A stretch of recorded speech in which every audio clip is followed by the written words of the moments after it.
Brooklyn کے علاقے میں قائم مکی مسجد میں اعتکاف میں بیٹھے معتکفین نے اپنا اعتکاف مکمل کر لیا۔ اعتکاف میں بیٹھنے والوں کو ان کے عزیزوں اور رشتہ داروں سمیت کمیونٹی کے افراد نے مبارکباد دی اور پھولوں کے ہار پہنائے۔ اعتکاف کو سنت عبادت تصور کیا جاتا ہے۔ یہ سال بھر میں کسی بھی وقت کیا جا سکتا ہے، تاہم رمضان المبارک کے دوران خصوصاً آخری عشرے میں تمام وقت عبادت میں گزارنے کی غرض سے مسجد میں قیام کرنے کی عالم اسلام میں قدیم روایت ہے۔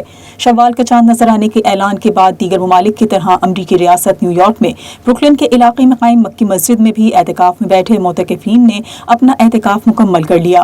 اس موقع پر مکی مسجد کے امام قاری اسامہ نے رمضان المبارک کے دوران کی جانے والی تمام عبادات کی فضیلت بیان کی۔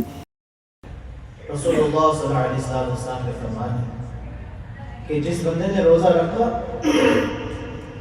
مکمل ٹھیک ٹھاک، الحمدللہ ہم نے تو سحری کے لیے بھی جاگے ہیں، تو ماشاءاللہ پورے دن روزہ بھی رکھا ہے، پھر تراویح میں بھی شرکت کی ہے اور ماشاءاللہ روزہ دار کو کھانا بھی کھلایا ہے۔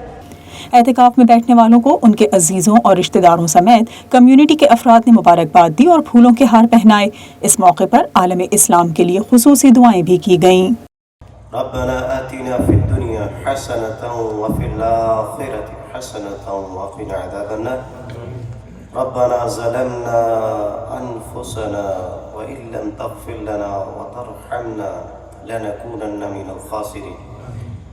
یا اللہ رب کریم ہمارے دعا کو قبول فرما۔ یا اللہ ہمارے رجب سے لے کر رجب شعبان رمضان ہم نے جتنے بھی عمل کیے ہیں تمام نیک اعمال کو قبول فرما، کے ذریعہ ہمارے تمام گناہوں کو معاف فرما۔ اعتکاف جہاں روح کی پاکیزگی کا باعث ہے، وہیں معتکفین کو خشوع و خضوع سے عبادت کرنے کی سعادت بھی مل جاتی ہے۔